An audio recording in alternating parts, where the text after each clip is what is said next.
Hello viewers, অচেতনতার free coaching চ্যানেলে তোমাদের সকলকে স্বাগত জানাই। আজকের এই ভিডিওতে তোমরা যারা ক্যালকাটা ইউনিভার্সিটিতে বিএ হিস্ট্রি অনার্সে 5th সেমিস্টারে পড়ছো, তোমাদের যে ডিএসসি A1 পেপারটি রয়েছে বাংলাদেশের ইতিহাস, এই পেপারটির একটি ইম্পর্টেন্ট টিকা প্রশ্ন, নববঙ্গ আন্দোলনের সীমাবদ্ধতা বা এর ত্রুটি বা এই আন্দোলন কেন ব্যর্থ হয় এই সম্পর্কে সংক্ষিপ্ত আলোচনা শেষে এর উত্তর তোমাদের সামনে তুলে ধরবো। তোমাদের এই পেপারটির যে টিকা প্রশ্নগুলো রয়েছে 2025-এর সাজেশন অনুযায়ী সমস্ত প্রশ্নের উত্তর আমি ইতিমধ্যে চ্যানেলে আপলোড করে দিয়েছি। প্রতিটা প্রশ্নের ভিডিওর লিঙ্ক পেয়ে যাবে এই ভিডিও ডেসক্রিপশন বক্সে, তোমরা ভিডিওগুলি দেখে নিও। আজকে আলোচনার বিষয়কে আমরা একবার বোর্ডে দেখে নিই। দেখো, BA history honours 5th same DSC A1 বাংলাদেশের ইতিহাস, প্রশ্ন হচ্ছে নব্যবঙ্গ আন্দোলন বা ইয়াং বেঙ্গল আন্দোলন। দেখো, এখানে বলে রাখি নব্যবঙ্গ এবং ইয়াং বেঙ্গল আন্দোলনের উপরে বড় 20 নম্বরের কোশ্চেন অ্যান্সার আমি এর আগে কিন্তু দিয়েছি এবং সেখানে ডিটেলসে আলোচনা করেছি যে নব্যবঙ্গ আন্দোলনের সমস্ত দিক, কিভাবে এই নব্যবঙ্গ আন্দোলনের উৎপত্তি হলো, কিভাবে বিস্তার লাভ করলো, সমাজে কতটা প্রভাব বিস্তার করেছিল, এর বৈশিষ্ট্যগুলো কি, এর কার্যাবলী কি, এর গুরুত্ব কি, কেন ব্যর্থ হয় সেখানেও কিন্তু উল্লেখ করেছি। এখন এই জায়গা থেকে এই প্রশ্নটাও আসতে পারে আলাদা করে টিকাতে, তাই এই ক্লাসে তোমাদেরকে এই বিষয়ে বলবো। নব্যবঙ্গ যে আন্দোলনটা হয়েছিল তার সীমাবদ্ধতা, কেন এই আন্দোলন ব্যর্থ হয়। দেখো, নববঙ্গ আন্দোলন শুরু হয় হেনরি লুই ভিভিয়ান ডিরোজিওর নেতৃত্বে হিন্দু কলেজে কিছু ছাত্রদেরকে নিয়ে। তিনি একটা দল তৈরি করেন, দল বলতে তার অনুগতদের নিয়ে একটা গোষ্ঠী গড়ে ওঠে, এটাকে বলা হয় নব্যবঙ্গ গোষ্ঠী বা ইয়াং বেঙ্গল গোষ্ঠী। এরা তৎকালীন হিন্দু সমাজের বিভিন্ন অনাচার মানে ব্যভিচারিতা, কুসংস্কার, সামাজিক রীতিনীতি, এগুলির বিরুদ্ধে তারা তীব্র জিহাদ ঘোষণা করেন এবং তারা সবকিছু নতুন যুক্তির আলোকে বিচার বিশ্লেষণ করার চেষ্টা করে। তারা পাশ্চাত্য দর্শনের টমপিন, রুশো, ভলতেয়ার, মন্তেস্কু এনাদের লেখায় এনারা উদ্বুদ্ধ হন এবং এগুলো পাঠ করে তারা নিজেদের মধ্যে জ্ঞানের আলো জাগিয়ে তোলেন। এই যে বাংলাদেশে যে নবজাগরণ শুরু হয়েছিল রামমোহন বিদ্যাসাগরের হাত ধরে, এই রামমোহন বিদ্যাসাগরের পাশাপাশি নব্যবঙ্গীয়দেরও কিন্তু যথেষ্ট ভূমিকা রয়েছে। তারাই প্রথম দেখিয়েছিল যে কিভাবে যুক্তির আলোকে সবকিছু বিচার বিশ্লেষণ করা যায়। নবজাগরণ বা রেনেসাঁসের যে দৃষ্টিভঙ্গি, সেই দৃষ্টিভঙ্গি তারা বাংলার ক্ষেত্রে প্রয়োগ করেছিলেন। তাই বাংলায় নবজাগরণের প্রথম অগ্রদূত ছিলেন কিন্তু এই নব্যবঙ্গীয় গোষ্ঠী বা ইয়াং বেঙ্গল গোষ্ঠী। হেনরি লুই ভিভিয়ান ডিরোজিও ছিলেন ইতিহাস এবং ইংরেজি সাহিত্যের অধ্যাপক। তার যুক্তিপূর্ণ বিচার বিশ্লেষণ এর দ্বারা তার ক্লাসের কিছু ছাত্রছাত্রী, বিশেষ করে ছাত্ররা তার প্রতি আকৃষ্ট হন এবং তাদেরকে নিয়ে তিনি তৈরি করেন একাডেমিক অ্যাসোসিয়েশন নামে একটি আলোচনা সভা। যে আলোচনা সভায় হিন্দু সমাজের সতীদাহ প্রথা, বাল্যবিবাহ, বহু বিবাহ এবং বিভিন্ন ধর্মীয় মানে মূর্তি পূজা, জাতিভেদ প্রথা, ব্রাহ্মণ্যবাদ, এই সমস্ত কিছুর বিরুদ্ধে তারা চুলচেরা বিশ্লেষণ করতেন এবং এগুলির বিরুদ্ধে তারা বিভিন্ন পত্র পত্রিকা, পার্থেনান, হেসপ্রাস, ক্যালকাটা লিটারারি গেজেট, এরকম বিভিন্ন পত্র পত্রিকায় তারা এই সব বক্তব্যগুলো লিখে মানুষের সামনে তুলে ধরেন।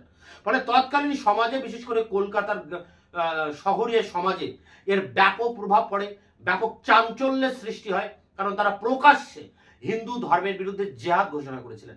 তো এ পর্যন্ত ছিল খুবই ভালো, কিন্তু এই আন্দোলন ব্যর্থ হলো কেন, এটা নিয়েই কিন্তু প্রশ্ন। দেখো, ব্যর্থতার পিছনে প্রধান কারণ এই হেনরি লুই ভিভিয়ান ডিরোজিও খুব অল্প বয়সে মারা যান। 1809 সালে তার জন্ম আর 1831 সালে তার মৃত্যু। মাত্র 21 বছর বয়সে তিনি মারা গিয়েছিলেন যক্ষা রোগে আক্রান্ত হয়ে। তার মৃত্যুর পর তার এই গোষ্ঠী বা তার এই আন্দোলন মুখ থুবড়ে পড়ে। তো এই আন্দোলনকে পরিচালনা করার মতো কেউ ছিল না। তিনি যতদিন জীবিত ছিলেন তার অনুগত যে ছাত্ররা ছিল তাদের মধ্যে ঐক্য ছিল, কিন্তু তার মৃত্যুর পর এই সব ছাত্ররা তাদের যে রক্ষণশীল পরিবারে তারা বাস করতেন সেই পরিবারের ভিতরে তারা আবার ফিরে আসেন এবং হিন্দু ধর্মের বিরুদ্ধে যে জিহাদ, যে তীব্র বিরোধিতা, সেই বিরোধিতার পথ থেকে তারা সরে এসে বাড়ির লক্ষ্মী ছেলেটির মতো তারা তাদের সেই রক্ষণশীল পরিবারের মধ্যে এসে প্রবেশ করেন। এর ফলে এই নব্যবঙ্গ আন্দোলনকে পরিচালনা করার মতো যোগ্য নেতার অভাব হয়ে পড়েছিল, কারণ এই নেতারা তারা তাদের আদর্শ থেকে বিচ্যুত হয়েছিলেন ডিরোজিওর মৃত্যুর সঙ্গে সঙ্গে। তাই এই আন্দোলন ব্যর্থ হয় বা এই আন্দোলন বন্ধ হয়ে যায়। দেখো, এখানে কয়েকজনের নাম আমি এখানে বলছি। ডিরোজিও এবং তার অনুগত যেসব ছাত্ররা ছিলেন এদের একসাথে বলা হয় ডিরোজিয়ান। এটাও একটা টিকা প্রশ্ন, এর উপরেও আমি একটা ভিডিও ক্লাসের আগে দিয়েছিলাম, তোমরা দেখে নিতে পারো। তা এই যে তার যে অনুগত যে ছাত্ররা ছিলেন তাদের মধ্যে কয়েকজন বিখ্যাত ব্যক্তি ছিলেন, যেমন রামতনু লাহিড়ী, শিবচন্দ্র দেব। তারা ডিরোজিওর মৃত্যুর পর ব্রাহ্ম ধর্ম গ্রহণ করেন। রামমোহনের যে ব্রাহ্ম ধর্ম আন্দোলন, সেই আন্দোলনে চলে যান। তারা এই নব্যবঙ্গ গোষ্ঠী থেকে বেরিয়ে যান। এরপরে দেখো কৃষ্ণমোহন বন্দ্যোপাধ্যায়, তিনি খ্রিস্টান ধর্ম গ্রহণ করে একজন অন্যতম পুরোধায় পরিণত হন। হরচন্দ্র ঘোষ, তিনি বাঁকুড়ায় আমিন, সদর আমিন পদে নিয়োগ হন, মানে ইংরেজ সরকারের হয়ে তিনি চাকরি গ্রহণ করেন। একটা জিনিস মনে রাখতে হবে, এই নব্যবঙ্গ গোষ্ঠী কিন্তু ইংরেজ সরকারের বিরুদ্ধেও তারা বিদ্রোহ করেছিল, নানা রকম ভাবে তারা ইংরেজ সরকারের কঠোর সমালোচনা করেছিলেন। কিন্তু এখন কি হচ্ছে, ডিরোজিওর মৃত্যুর পর তারা সেই ইংরেজ সরকারের তাবেদারে পরিণত হচ্ছে। দেখো গোবিন্দচন্দ্র বসাক এবং রসিক কৃষ্ণ মল্লিক, মাধবচন্দ্র দেব, এনারা সবাই ডেপুটি কালেক্টর হচ্ছেন। কিশোরী চাঁদ মিত্র, শিবচন্দ্র দেব ডেপুটি ম্যাজিস্ট্রেট হচ্ছেন। রাধানাথ শিকদার জরিপ বিভাগে চাকরি নিচ্ছেন এবং হিমালয়ের উচ্চতা মেপে তিনি বিখ্যাত হয়েছিলেন। প্যারিচাঁদ মিত্র ক্যালকাটা যে পাবলিক লাইব্রেরি রয়েছে সেই লাইব্রেরির সম্পাদক হয়েছিলেন। দক্ষিণারঞ্জন মুখোপাধ্যায় ইংরেজ সরকারকে নানাভাবে সাহায্য করার বিনিময়ে অযোধ্যার তালুকদার হয়েছিলেন। তাহলে যাদেরকে নিয়ে আন্দোলন, নব্যবঙ্গ গোষ্ঠী আন্দোলন, সেই তারাই কিন্তু ডিরোজিওর মৃত্যুর পরপরই আন্দোলন থেকে বেরিয়েছে, তারা সরকারের তাবেদারে পরিণত হচ্ছে এবং তারা তাদের যে রক্ষণশীল পরিবার ছিল সেই পরিবারের গণ্ডির ভিতরে ঢুকে পড়ছে। ফলে এই নব্যবঙ্গ আন্দোলনকে পরিচালনা করার মতো বা এগিয়ে নিয়ে যাওয়ার মতো আর কেউ পড়েছিল না। তাই স্বাভাবিকভাবে আন্দোলন ব্যর্থ হয়। আন্দোলন ব্যর্থ হওয়ার পিছনে অনেকগুলো কারণ রয়েছে, তার মধ্যে প্রধান কারণ হচ্ছে এই যে নেতার অভাব বা তাদের মধ্যে ঐক্যের অভাব।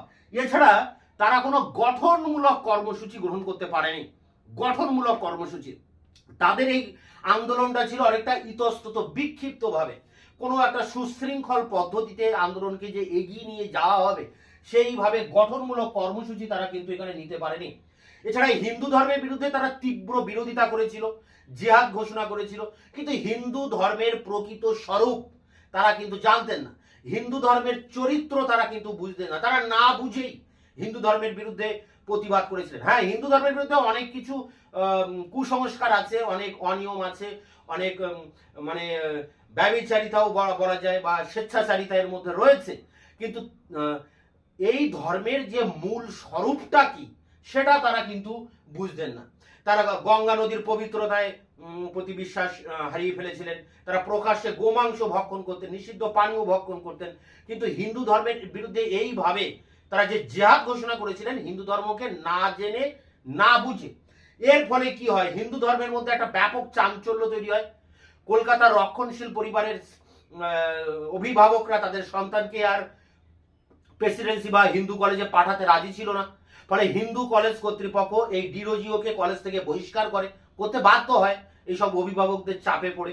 এবং এই তীব্রভাবে এই হিন্দু সমাজের মধ্যে এই আলোড়ন তৈরি করার ফলে হিন্দু সমাজের রক্ষণশীলরা ভীত সন্ত্রস্ত হয়ে পড়ে এবং এই আন্দোলনের প্রতি জনসমর্থন মানে এই আন্দোলন যে নব্যবঙ্গ আন্দোলন জনসমর্থন হারায়, কারণ তাদের এই তীব্র হিন্দু বিদ্বেষী নীতির ফলে হিন্দু ধর্মের মানুষেরা ভীত সন্ত্রস্ত হয়ে পড়ে এবং এর ফলে জনগণ তাদের এই আন্দোলনকে কিন্তু সমর্থন করেনি। তাই নব্যবঙ্গ আন্দোলনের পিছনে কোনো জনসমর্থনই ছিল না।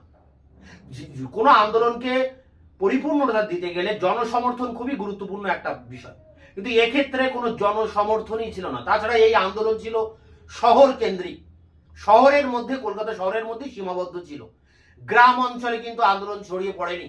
শহরাঞ্চলের বুদ্ধিজীবী শ্রেণীর মধ্যে এই আন্দোলন পরিচালিত হয়েছিল। তাই এই আন্দোলনকে অনেকে বলেছেন এলিটিস্ট মুভমেন্ট, মানে বুর্জুয়া আন্দোলন। সাধারণ মানুষের কথা তারা ভাবেননি। সমাজের যে শ্রমিক শ্রেণী, কৃষক শ্রেণী অবহেলিত, নিপীড়িত হয়েছিল ইংরেজদের দ্বারা, সেই বিষয়গুলি কিন্তু তারা তুলে ধরেনি। চিরস্থায়ী বন্দোবস্তের ভিতর দিয়ে কৃষকদের জীবনে যে দুর্দশা নেমে এসেছিল সেগুলো তারা তুলে ধরেনি। কুটির শিল্প ধ্বংস হয়ে যে লক্ষ লক্ষ তাঁতি বেকার হয়ে পড়েছিল সেই সব করুণ পরিণতির কথা তারা কিন্তু জনগণের সামনে তুলে ধরেনি বা তারা তাদের আন্দোলনের বিষয়বস্তু করেনি। সমাজের একটা বিরাট অংশ ছিল মুসলিম সমাজ। সেই মুসলিম সমাজকেও এই আন্দোলনে তারা অঙ্গীভূত করতে পারেনি। তারা মুখে একরকম বলতেন আর কাজে একরকম করতেন, তাই তাদের মুখের কথা এবং কাজের মধ্যে অনেক ফারাক ছিল। তাই এখানে ডক্টর অনিল শীল, কেমব্রিজ গোষ্ঠীর ঐতিহাসিক ডক্টর অনিল শীল বলেছেন যে এই নব্যবঙ্গীয়রা গজদন্ত মিনারে বাস করত। মিনারে মানে একটা উচ্চতায় তারা থাকতেন, নিচু স্তরের মানুষের সাথে কোনো রকম যোগাযোগ ছিল না। হাতির দাঁতের মাথায় তারা বাস করতেন, গোড়ায় খবর তারা রাখতেন না। তাই গজদন্ত মিনারে তারা বাস করতেন, সাধারণ বা তৃণমূল স্তরের খোঁজ খবর তারা রাখতেন না। এই সমস্ত কারণে এই আন্দোলন কিন্তু ব্যর্থ হয়েছিল। এই আন্দোলনের সামাজিক ভিত্তি ছিল না, কোনো সামাজিক ভিত্তি ছিল না, জনগণের সমর্থন ছিল না। আপামর শ্রমিক, কৃষক, মুসলিম সমাজ এই আন্দোলনে অংশগ্রহণ করেনি। শহরের শুধু বুদ্ধিজীবী কিছু শ্রেণীর মানুষ এই আন্দোলনে সামিল হয়েছিল। তাই এই আন্দোলন গঠনমূলক কর্মসূচির অভাবে, সামাজিক ভিত্তির অভাবে এই আন্দোলন ব্যর্থ হয় এবং এই আন্দোলন ব্যর্থ হতোই। ডিরোজিও বেঁচে থাকলেও ব্যর্থ হতো। ডিরোজিও মারা যাওয়ার সঙ্গে সঙ্গেই তো আন্দোলন পুরোপুরিভাবে ব্যর্থ হয়ে যায়, কারণ তার যে শিষ্য বা ছাত্ররা ছিল তারা এই আন্দোলন থেকে বেরিয়ে আসে এবং সরকারের বিভিন্ন দপ্তরে তারা গুরুত্বপূর্ণ বিভাগে চাকরি গ্রহণ করে। পিতার বাধ্য ছেলের মতো তারা সেই রক্ষণশীল গণ্ডির মধ্যে ঢুকে যায়, হিন্দু ধর্মের বিরোধিতা থেকে তারা সরে আসে। ফলে নববঙ্গ আন্দোলন ব্যর্থতায় পর্যবেসিত হয়। তো এই ছিল নববঙ্গ আন্দোলন কেন ব্যর্থ হয়, তার উপরে 5 নম্বরের কোশ্চেন অ্যান্সার নিয়ে ডিসকাস করলাম। এর যে অ্যান্সার আছে 250 ওয়ার্ডের, সেই অ্যান্সার নিয়ে এবার অন স্ক্রিনে তোমাদের সামনে আলোচনা করছি। নববঙ্গ আন্দোলনের সীমাবদ্ধতা। মার্কস পাইন, বাংলার সামাজিক ও সাংস্কৃতিক ইতিহাসে হিন্দু কলেজের 23 বছর বয়স্ক তরুণ শিক্ষক পর্তুগিজ বংশোদ্ভূত হেনরি লুই ভিভিয়ান ডিরোজিও 1809 থেকে 31 এক অতি উল্লেখযোগ্য নাম। তার নেতৃত্বে কিছু আদর্শবাদী তরুণ হিন্দু ধর্ম সমাজের উপর সকল শ্রদ্ধা হারিয়ে পাশ্চাত্যের অন্ধ অনুকরণের মাধ্যমে দেশে এক চরমপন্থী মতাদর্শ প্রচার করতে থাকেন। তারুণ্যের যে উদ্দীপ্ত এই আন্দোলনের ফলে হিন্দু ধর্ম ও সমাজের ভিত কেঁপে ওঠে। এই আন্দোলন নববঙ্গ আন্দোলন বা ইয়াং বেঙ্গল মুভমেন্ট নামে পরিচিত। শেষ পর্যন্ত নববঙ্গীয়দের গড়ে তোলা সমাজ সংস্কার আন্দোলন ব্যর্থ হয়। যে কোনো ব্যর্থতার পেছনে থাকে একাধিক কারণ। নববঙ্গীয় আন্দোলন ব্যর্থ হওয়ার নেপথ্যেও ছিল বহুবিধ কারণের সমন্বয়। প্যারা করে দেখো, নববঙ্গ আন্দোলন স্থায়ী হয়নি। ডিরোজিওর মৃত্যুর পর প্রাথমিক উচ্ছ্বাস স্থিমিত হলে ইয়ং বেঙ্গলদের অনেকেই চিরাচরিত ঐতিহ্যের কোড়ে আশ্রয় নেন। রামতনু লাহিড়ী, শিবচন্দ্র দেব ব্রাহ্মধর্ম গ্রহণ করেন এবং সমাজের নেতৃত্বে প্রতিষ্ঠিত হন। কৃষ্ণমোহন বন্দ্যোপাধ্যায় খ্রিস্টান সম্প্রদায়ের অন্যতম পুরোধায় পরিণত হন। অনেকেই সরকারি চাকরি গ্রহণ করেন বা ব্যবসায় মন দেন। হরচন্দ্র ঘোষ বাঁকুড়ার সদর আমিন নিযুক্ত হন। গোবিন্দচন্দ্র বসাক, রসিকৃষ্ণ মল্লিক, মাধবচন্দ্র মল্লিক ছিলেন ডেপুটি কালেক্টর।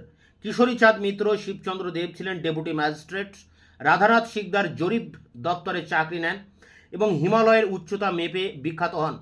প্যারীচাঁদ মিত্র ক্যালকাটা পাবলিক লাইব্রেরির সম্পাদক নিযুক্ত হন।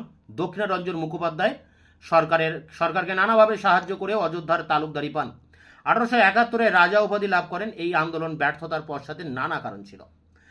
তাদের কোনো গঠনমূলক কর্মসূচি ছিল না, তাদের সব চিন্তাধারাই ছিল নেতিবাচক। তারা যে কি চান তাই তারা ঠিকমতো জানতেন না। হিন্দু ধর্ম বা পাশ্চাত্য সভ্যতা সম্পর্কে তাদের কোনো স্বচ্ছ ধারণা ছিল না। হিন্দু ধর্ম সম্পর্কে সবকিছু না জেনেই তারা তার নিন্দায় সোচ্চার হয়েছিলেন। এর ফলে হিন্দু সমাজে ত্রাসের সঞ্চার হয়। এই আন্দোলনের পশ্চাতে কোনো জমট সমর্থন ছিল না। এই আন্দোলন কিছু শহুরে তরুণ বুদ্ধিজীবীর মধ্যেই সীমাবদ্ধ ছিল। অনেকে এই আন্দোলনকে এলিটিস্ট আন্দোলন বলে অভিহিত করেছেন। ডেভিড কপ তাদের ভ্রান্ত পুঁথি পড়া বুদ্ধিজীবী বলেছেন। তারা বক্তৃতা পুস্তিকার মাধ্যমেই তাদের আন্দোলন চালাতেন। দেশের সাধারণ মানুষের সঙ্গে তাদের কোনো সম্পর্ক ছিল না। ডক্টর অনিল শীল বলেন যে তারা গজদন্ত মিনারে বাস করেন, the live in ivory tower. দেশের দুর্দশাগ্রস্ত কৃষক বা শ্রমজীবী মানুষের সমস্যা বলি সম্পর্কে তারা অবহিত ছিলেন না। চিরস্থায়ী বন্দোবস্ত প্রবর্তন বা কুটির শিল্পের ধ্বংসের ফলে সৃষ্ট শোচনীয় আর্থিক দুর্দশা থেকে তাদের মুক্ত করার কোনো পরিকল্পনা তারা গ্রহণ করেননি। এছাড়া মুসলিম সমাজের সঙ্গে তাদের কোনো সম্পর্ক ছিল না। প্যারা করে দেখো, এটি শেষ প্যারা। এই আন্দোলনের সামাজিক ভিত্তি ছিল খুবই দুঃসংকীর্ণ। এই গোষ্ঠীর সদস্যদের অধিকাংশই ছিলেন কোম্পানির সহযোগী, গোমস্তা, বেনিয়ান, দালাল হিসেবে বিত্তশালী হয়ে ওঠা বা ধনী ব্যবসায়ী বা জমিদার পরিবারের সন্তান। এদের সঙ্গে সমাজের খেটে খাওয়া সাধারণ মানুষ, শ্রমিক, কৃষক বা গ্রামীণ জনসাধারণের কোনো সম্পর্ক ছিল না। এরা কলকাতায় বসে বিভিন্ন পত্রপত্রিকা বা নিজেদের ব্যক্তিগত আচরণের দ্বারা সমাজে ঝড় তুলতে চেয়েছিলেন। মুষ্টিমেয় উচ্চবিত্ত শহুরে বুদ্ধিজীবী ছাড়া এদের আন্দোলন দ্বারা কেউই প্রভাবিত হয়নি। বরং তাদের অতি বিপ্লবী চরিত্রের জন্য তারা জনগণ থেকে বিচ্ছিন্ন ছিলেন।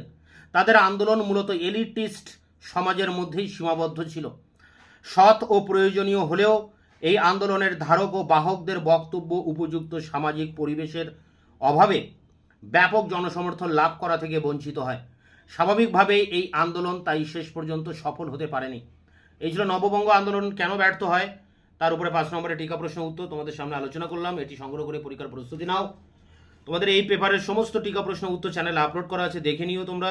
দেখা হচ্ছে নতুন কোনো ভিডিও ক্লাসে, ততক্ষণ চ্যানেলকে সাবস্ক্রাইব করে বন্ধুদের কাছে শেয়ার করে নিজেদের মতামত জানাবে কমেন্ট সেকশনে। ভিডিওটি ভালো লাগলে অবশ্যই একটা লাইক দেবে।